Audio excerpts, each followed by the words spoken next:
రాజకీయాలకు దూరంగా ఉంటానని ప్రకటించిన విజయసాయి రెడ్డి మళ్లీ రాజకీయ రంగ ప్రవేశానికి సిద్ధమవుతున్నారు. ఇటీవల వైఎస్ఆర్ కాంగ్రెస్ పార్టీకి రాజీనామా చేసిన ఆయన ఇప్పుడు భారతీయ జనతా పార్టీ అభ్యర్థిగా రాజ్యసభకు బరిలో దిగనున్నారని సమాచారం. ఇది ఆంధ్రప్రదేశ్లోని రాజకీయ సమీకరణాలను బలంగా ప్రభావితం చేయనుంది. వైసీపీపై విమర్శలు గుప్పిస్తూ జగన్ చుట్టూ ఉన్న కోటరీ వ్యవహారాలపై వ్యాఖ్యలు చేసిన విజయసాయి రెడ్డి గతంలో తాను వ్యతిరేకించిన కూటమి వైపు సాగుతున్న సంకేతాలను ఇప్పటి వరకు పలుమార్లు ఇచ్చారు. ముఖ్యంగా తన రాజీనామా కూటమికి ప్రయోజనం కోసం చేశానని ఆయన స్వయంగా వ్యాఖ్యానించారు. ఇప్పుడు అదే ఖాళీ అయిన రాజ్యసభ స్థానాన్ని విజయసాయి రెడ్డితోనే భర్తీ చేయనున్నట్టు తెలుస్తోంది. దక్షిణ భారతదేశంలో బలపడాలని చూస్తున్న భారతీయ జనతా పార్టీ ఆంధ్రప్రదేశ్ లో వీలైనంత ఎక్కువ మందిని సమీకరించుకోవాలని ప్రణాళికలు రచిస్తున్నట్లుగా తెలుస్తోంది. దీంతో వైసీపీకి రాజీనామా చేసిన విజయసాయి రెడ్డిని భారతీయ జనతా పార్టీలో చేర్చుకుని ఆయన రాజీనామా చేసిన స్థానం నుంచి మళ్లీ రాజ్యసభకు పంపాలని ప్లాన్ చేస్తుందనే టాక్ వినిపిస్తోంది.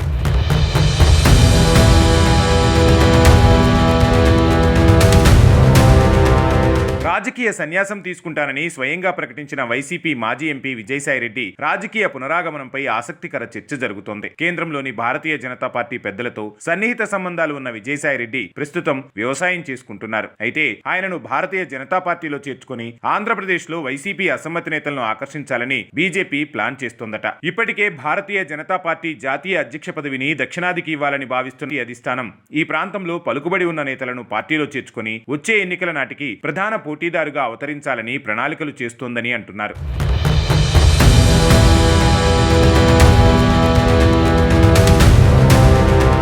వాస్తవానికి వైసీపీకి రాజీనామా చేసిన సమయంలోనే విజయసాయి రెడ్డి బీజేపీలో చేరుతారని ప్రచారం జోరందుకుంది. కానీ ఆయన అప్పట్లో ఆ ప్రచారాన్ని ఖండించారు. అయితే రాజకీయాల్లో అవునంటే కాదని, కాదంటే అవుననే అర్థంగా అభివర్ణిస్తున్న విశ్లేషకులు విజయసాయి రెడ్డి భారతీయ జనతా పార్టీ మధ్య ఏదో జరుగుతోందని అనుమానిస్తున్నారు. వైసీపీలో ఉండగా విజయసాయి రెడ్డిపై పలు ఆరోపణలు గుప్పుమన్నాయి. ప్రధానంగా లిక్కర్ స్కామ్ తో పాటు కాకినాడ సీపోర్టు వాటాల బదిలీపై విజయసాయి రెడ్డిపై అనుమానాలున్నాయి. కాకినాడ సీపోర్టు విషయంలో ఆయనపై సిఐడి విచారణ కూడా జరుగుతోంది. ఇదే సమయంలో లిక్కర్ స్కామ్ లో తనకు సంబంధం లేదని, ఆ స్కామ్ లో కర్త కర్మ క్రియ అంతా వైసీపీ నేత కసిరెడ్డి రాజశేఖర్ రెడ్డి అంటూ బాంబు పేల్చారు విజయసాయి రెడ్డి. ఆయన ఇలా వైసీపీ నేతలను ఇరికించేలా ప్రకటనలు చేయడం వెనుక వ్యూహం ఉందని రాజకీయ విశ్లేషకులు అనుమానిస్తున్నారు. గత ప్రభుత్వంలో చోటు చేసుకున్న కుంభకోణాలపై తాను సహకరిస్తానని కూటమి ప్రభుత్వానికి పరోక్షంగా సంకేతాలు పంపడంతో పాటు తాను భారతీయ జనతా పార్టీలో చేరేందుకు ఎలాంటి అభ్యంతరాలు లేకుండా చూసుకోవడమే వ్యూహం అంటున్నారు. మొత్తానికి విజయసాయి రెడ్డి పునరాగమనంపై జరుగుతున్న